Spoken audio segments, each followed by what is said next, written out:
सो अब हम लोग करने जा रहे हैं इंटीग्रेशन। इंटीग्रेशन क्या होता है? एक्यूमुलेट करना। क्या करना? एक्यूमुलेट करना या फिर एक जोड़ना, समथिंग जोड़ना। ठीक है ना? ये डिफरेंशिएशन का अपोजिट होता है।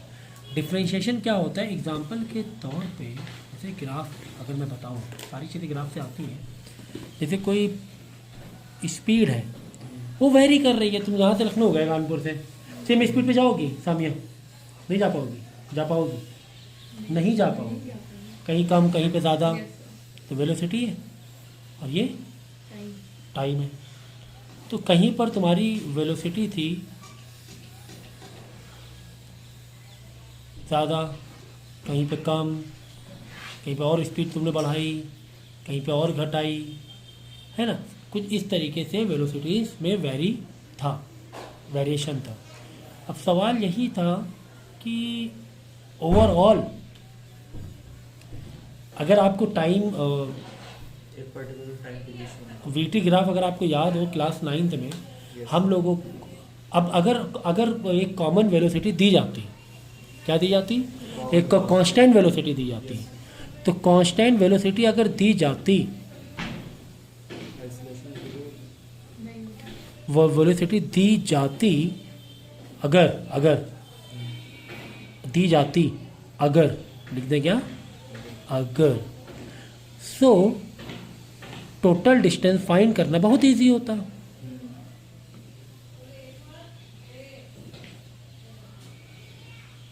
Find very easy. How sir? Example के तौर पर तुम्हें वेलोसिटी दी गई है 30 मीटर पर सेकेंड और टाइम दिया हुआ तुम्हें 10 सेकेंड, समझो।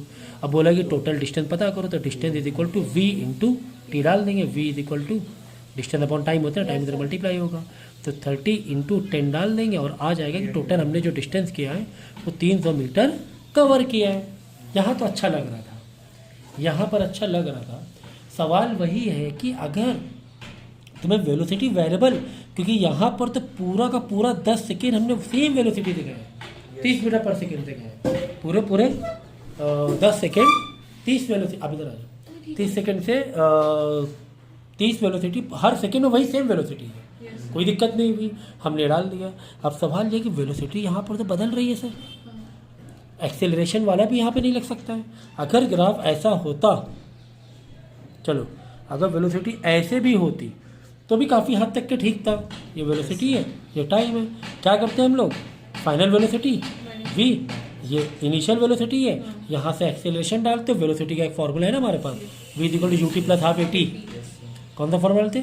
v is equal to plus half a t का स्क्वायर। यहाँ से वेलोसिटी निकाल लेते हैं। कैसे सर? एक्सेलरेशन मालूम पड़ जाता। एक्सेलरेशन किसे? Final velocity minus initial velocity upon time.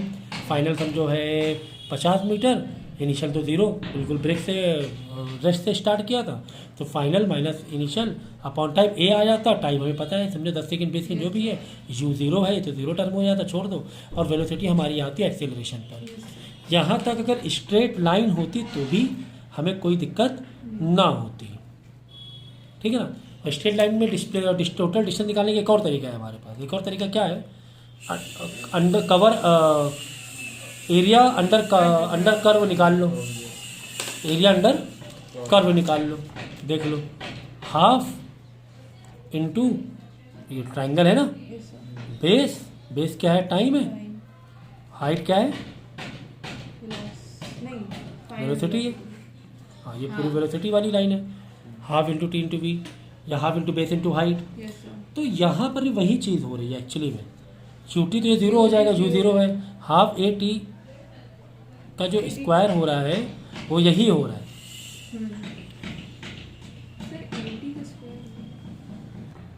ठीक है, तो यहाँ पे स्क्वायर नहीं आएगा, UT plus half eighty, not eighty का स्क्वायर। ठीक है, तो यहाँ पर वही कहानी आ गई।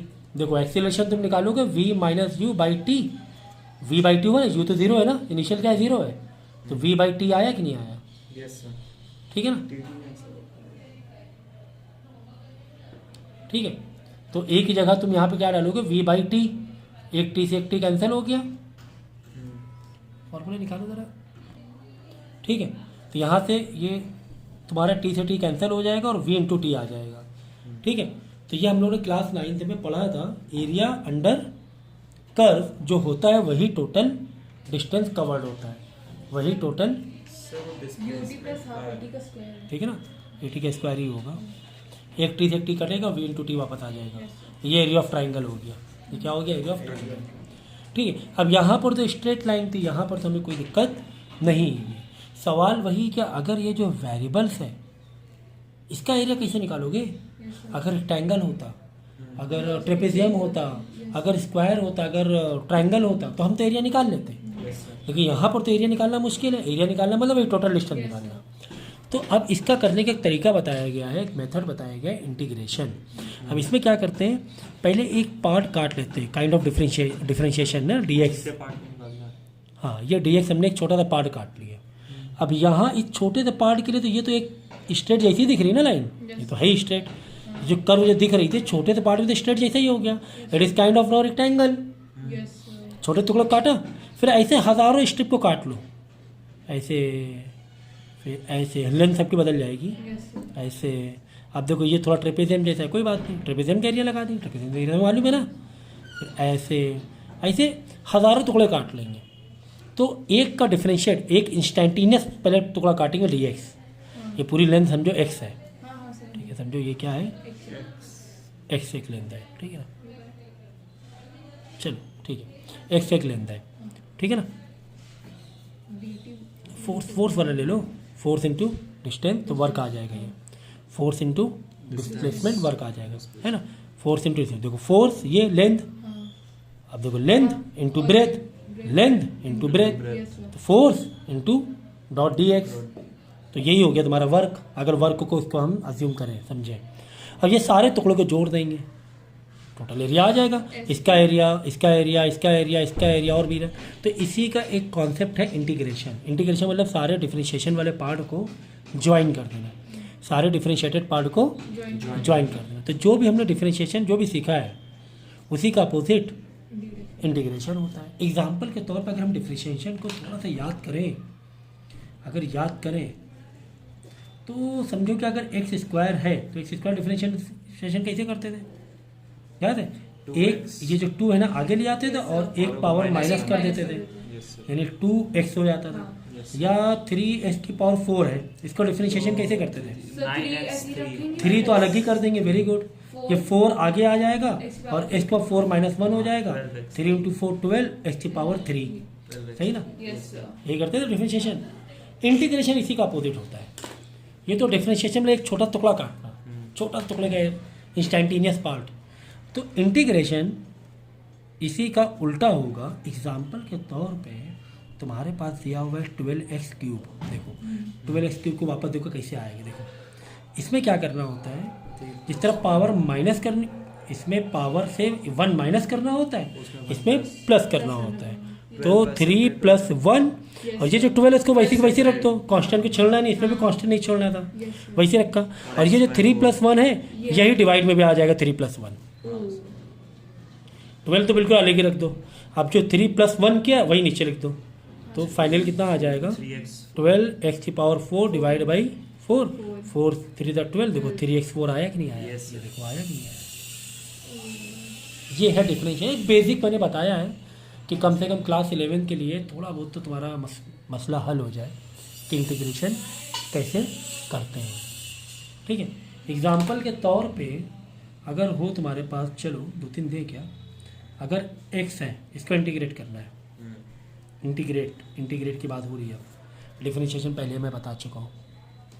अब x का इंटीग्रेशन करना है, कैसे करेंगे, सेम चीज़, क्या यहाँ पर बाय डिफॉल्ट पावर 1 है, 1 - 1, नीचे भी क्या करेंगे 1 - 1, कांस्टेंट तो है ही नहीं ना, 1 ही है, छोड़ दो ना, यहाँ पर समझो 1 छोड़ दो, तो 1 है, 1 में जो भी है पावर -1, वो जो पावर का सेट ऊपर बन रहा है वही नीचे लिख देंगे। सर इंटीग्रेशन है ना, इंटीग्रेशन है तो सर इसमें ऐड होगा ना, वो तो होगा, सॉरी वेरी सॉरी, ऐड होगा, ठीक है ना, एक पावर ऐड कर देंगे और जो ऊपर सेट बनेगा वो नीचे कर देंगे। कुल मिला के x का जो इंटीग्रेशन होगा x की पावर 2 डिवाइड बाई 2 होगा। नहीं यकीन आ रहा है तो एक काम करते हैं, इसको डिफरेंशिएट करके देखते हैं। डिफरेंशिएट में कहानी क्या होती है, डिफरेंशिएट में पावर माइनस हो जाती है, यस सर 2 में से 1 माइनस, और ये जो पूरा सेट है वो नीचे आ जाएगा, 2 माइनस x 1। by 2 तो कुल मिला के कितना हो गया, x आया कि नहीं आया, x2 माइनस 1 x की पावर 1, 2 माइनस 1 1।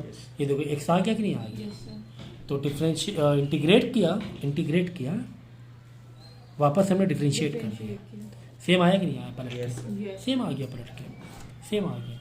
तो इसी तरह अगर अंडर रूट में x है तो इसका इंटीग्रेशन क्या होगा, पहले जो अंडर रूट x है ये तो हमें अच्छा लगना रहा बिल्कुल भी, इसको तो पहले तो ऐसे फॉर्म में लिख लें, यस सर ठीक है।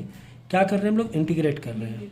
अब क्या कर देंगे, पावर जो भी है उसे +1 कर देंगे और यही का पूरा नीचे ला के रख देंगे, ठीक है ना। तो कितना हो जाएगा, x to the power 3 by 2 by 3 by 2 3/2 मतलब 2x to the power 3 by 3/2 उधर 2 आएगा मल्टीप्लाई हो जाएगा, रेसिप्रोकल होके 3, यहाँ पे 2/3 आ रहा था और यहाँ पे कितना 3/2 आ रहा था, 2 उधर मल्टीप्लाई हो गया, ये आ गया आंसर। नहीं यकीन आ रहा तुमने सही किया गलत किया, डिफरेंशिएट करके देख लो। डिफरेंशिएट में क्या होता है, जो पावर जो होती है वो आगे आ जाती है, 3/2 मल्टीप्लाई, और जो कांस्टेंट वैल्यू है तो उसे अलग ही रखो, और x पे 3/2 जो ओरिजिनल है उसमें क्या हो जाएगा, -1 हो जाएगा, बस यही तो होता है। यस सर तो पावर है ओरिजिनल वाली, जो पहले वाली पावर है वो आगे आ जाती है, और -1, तो 2 से 2 कट गया, सर 3 बचा 3 डेढ़ में से 1 क्या बचा, हाफ। सर ये नीचे वाला अच्छा नीचे 3 भी था ना, ये तो 3 क्वेश्चन में लिखना भूल ही गई, ये पूरा था ना, इस पूरे कर रहे थे, ठीक है। 3 से 3 क्या हो जाएगा, कैंसिल, ये भी हटा दो, और ये 3/2 में देख जाएगा, 1/2 वापस बच जाएगा, यस सर समझ गए। इसको दोबारा करा दें, देखो ये था हमारा 2x 3/2 की पावर 3 को हमें क्या करना है, डिफरेंशिएट करना है। कांस्टेंट क्या है, पूरा कांस्टेंट है ना, यस ये तो अलग ही कर दो, हटा दो, ये पूरा कांस्टेंट वैल्यू हटा दिया।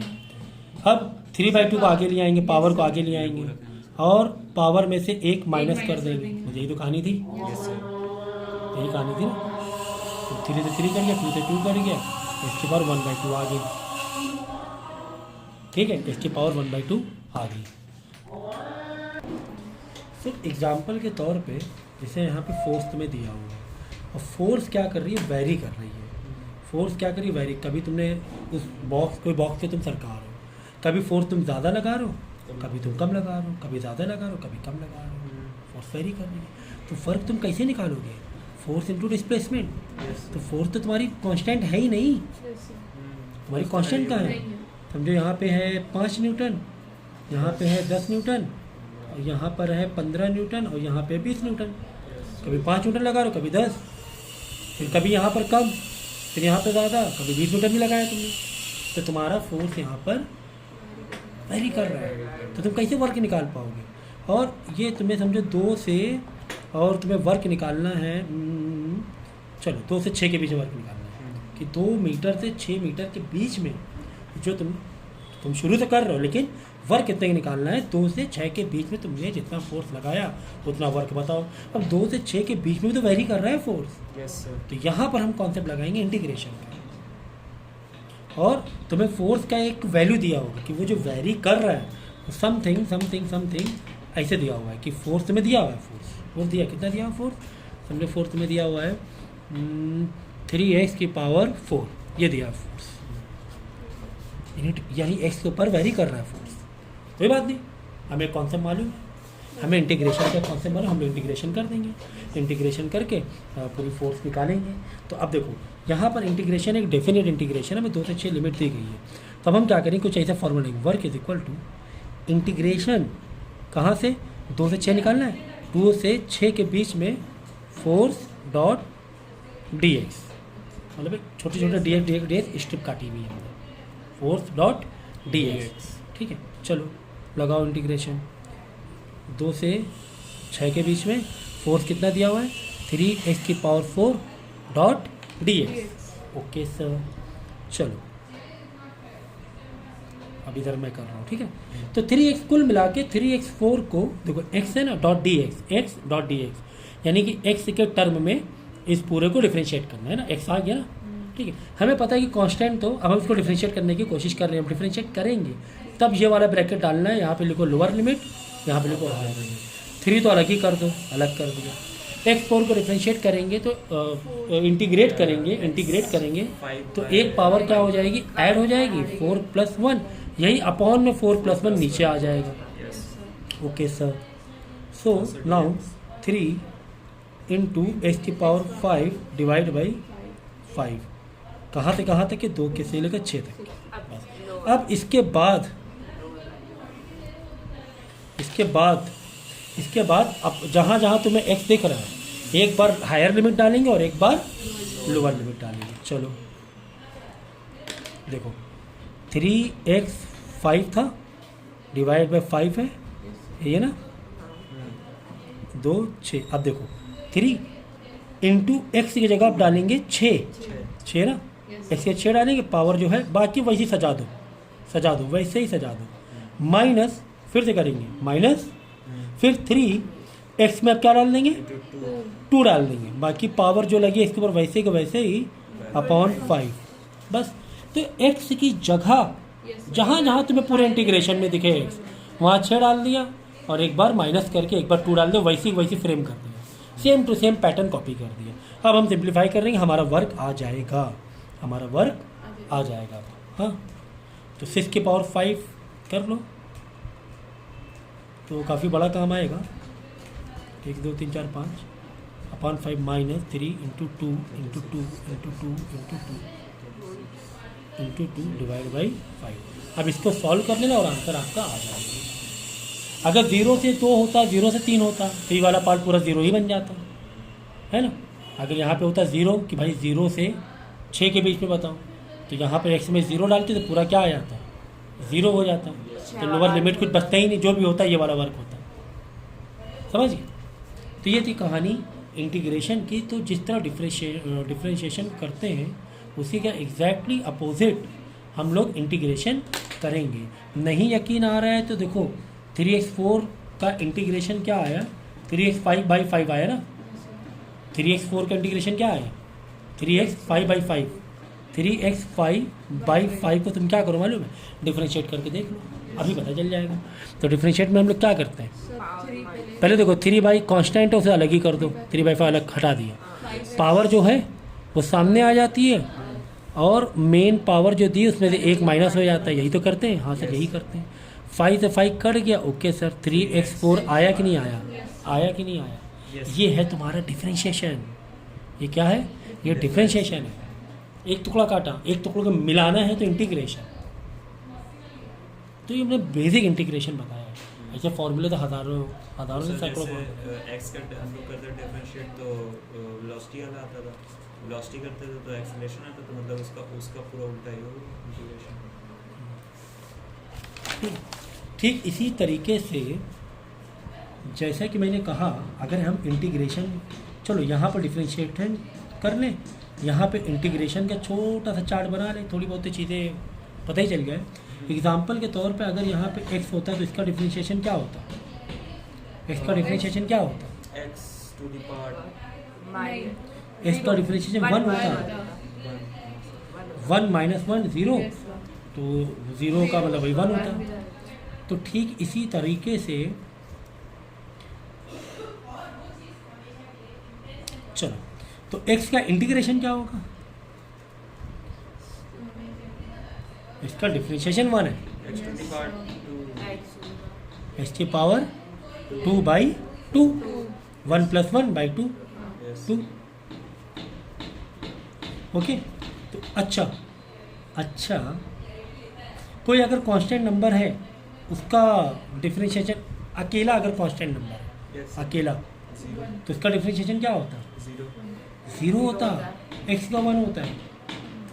अगर जस्ट कांस्टेंट जैसे x + 10 है, इसको डिफ्रेंशिएशन, x का डिफ्रेंशिएशन हुआ 1 और इसका 0, ओवरऑल 1, ठीक है ना।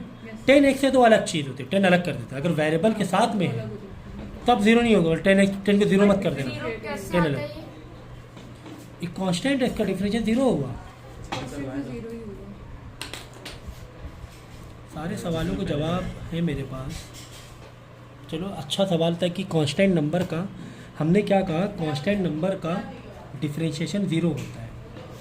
हमने क्या कहा, कांस्टेंट नंबर का डिफरेंशिएशन क्या होता है, 0 होता है। एक्चुअली डिफरेंशिएशन का मतलब ही क्या होता है, पहले तो ये समझो डिफरेंशिएशन का मतलब ही क्या होता है। हमने ये टुकड़ा टुकड़े काट के दिखाए थे ना, यस सर। ये जो टुकड़े काटे थे, इसका मतलब क्या हो रहा था यहाँ पर कि यहाँ पर एक्चुअली में रेट ऑफ चेंज हो रहा था, है ना, थोड़ा सा चेंजेस, मतलब एक चेंज हो रहा था, उसका एक रेट था कि यहाँ पर बहुत ज़्यादा चेंज हो रहा है, बहुत ज़्यादा वर्टिकल है, यहाँ पे थोड़ा कम चेंजेस हो रहा है लेकिन चेंज हो रहा है, यस सर। यहाँ पर बहुत ज़्यादा चेंज हो रहा है। तो जो रेट ऑफ चेंज है उसी को ही डिफरेंशिएशन कहते हैं। एक्चुअली में जो रेट ऑफ चेंज है उसको ही हम लोग क्या कहते हैं, डिफरेंशिएशन कहते हैं।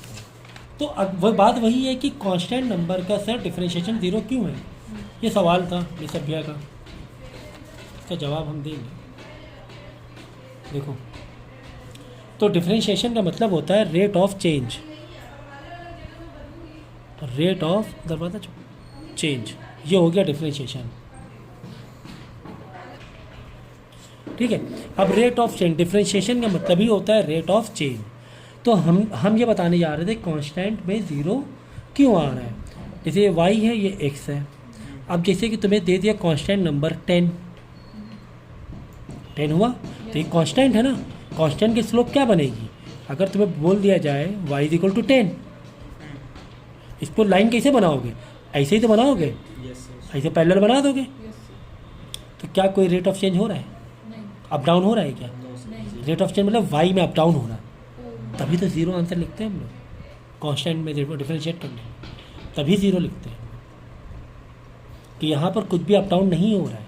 मतलब रेट ऑफ चेंज मतलब y में x तो हम बढ़ ही रहे हैं, x मतलब समझो टाइम है, डेज है, कुछ भी x हो सकता है, वो तो टाइम बढ़ ही रहा है आगे। इसमें क्या हो रहा है, यहाँ पर भी जब एक दिन हुआ तभी भी रेट है ना, आलू का रेट, आलू सही है कि टमाटर लेना, टमाटर का रेट 10 रुपये था, सेकेंड डे भी टमाटर रेट 10 रुपये किलो था, थर्ड डे भी टमाटर के रेट 10 रुपये था, फोर्थ डे भी टमाटर के रेट 10 रुपये था, चेंज ही नहीं हुआ कुछ, 10 रुपये कांस्टेंट है, हमेशा हमेशा कांस्टेंट है। बोला 0, कोई भी कांस्टेंट नंबर उसका डिफरेंशिएशन, तो डिफरेंशिएशन का मतलब ही होता है क्या, रेट ऑफ चेंज। ठीक है, अच्छा यहाँ पर अगर आ जाए कोई कांस्टेंट नंबर तब क्या करेंगे, इंटीग्रेशन में, इंटीग्रेशन का डिफरेंशिएशन का अपोजिट, तब क्या करेंगे, डिफरेंशिएशन में तो 0 है, इंटीग्रेशन में क्या होगा,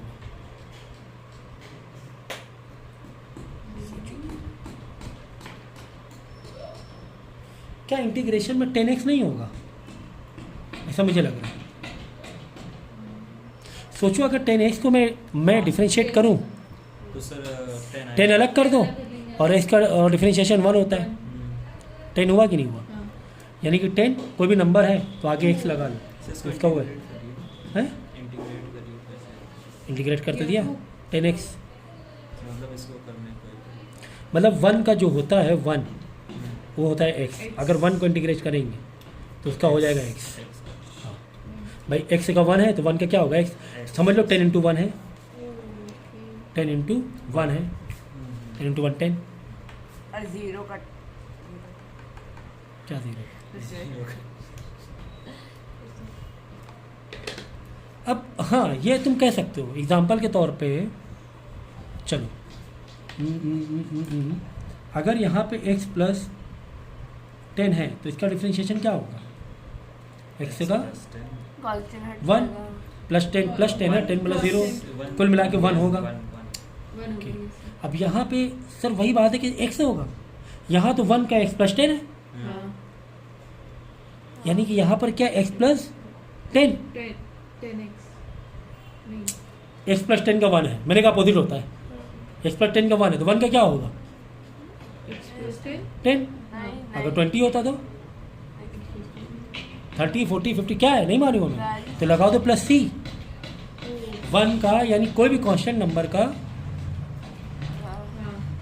ये क्या होगा x + c होगा, कांस्टेंट कोई भी, यानी कि +c समथिंग है यहाँ पर, ओके,